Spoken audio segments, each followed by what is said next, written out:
All right, so let's take a look at this problem. It says find the vertex, and it gives us an equation y is equal to negative x squared plus 2x minus 4. So we know that that's a polynomial, and we also know that we refer to this polynomial more specifically as a quadratic equation. Quadratic is when you have the biggest exponent being 2.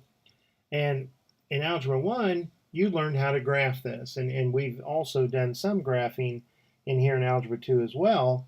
And the graph is referred to as a parabola.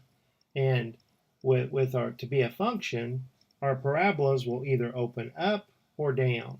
So when you tell me that I have a quadratic equation, if I think about what the graph will look like, I know that it will either be a parabola that opens up like this, or it'll be a parabola that opens down like this. And if you give me the equation in standard form, I'll easily be able to tell which it is that I have for the problem that I have by looking at a, the coefficient in front of here. So let's write this down. We have negative 1x squared plus 2x minus 4. And let's identify a, b, and c.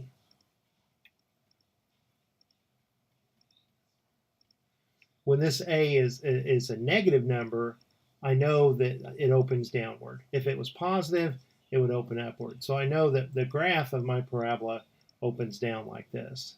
Okay, well, what is the vertex? A vertex is a point. It's a point on this parabola, and it's a point here that's the maximum. The y value is, this point has a y value that's bigger than all the other points' y values. All of these other points have y values that are smaller than our vertex. What it wants us to do is to give the coordinates of this vertex. And a lot of times in textbooks, for whatever reason, they call the x coordinate and y coordinate, they call h and k. So we want to find h and k, the coordinates of this vertex. We have a formula. We have a formula that the x coordinate, that this h is equal to the opposite of b divided by 2a. And if you look at that closely, if you remember the quadratic formula, that negative b divided by 2a, it's just ignoring the plus or minus of our square root of our discriminant. So the negative b over 2a, hey, that's where that's coming from. All right, so for our problem, if we take the opposite of b, the opposite of 2 is negative 2. And we've got 2 times a, well, a is negative 1. So we have negative 2 divided by a negative 2, which is positive 1.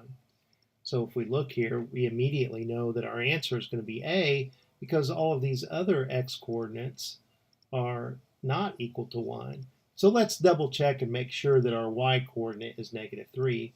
How do we find the y coordinate that we call k? Well, to find k, we take this positive 1 and we plug it in for x. So it's equal to the opposite of x squared plus 2 times x minus 4. But like I say, we just figured out that the x coordinate, that this guy has to be 1. And now if we plug in a 1 here and here, we'll figure out what the y coordinate is. They call it k for some reason. So the opposite of 1 squared is negative 1. 2 times 1 is 2, and negative 1 plus 2 is 1, and 1 minus 4 is a negative 3. Hey, that's what we were expecting. Our answer is choice A, and I hope that helps. I will talk to you later. Bye.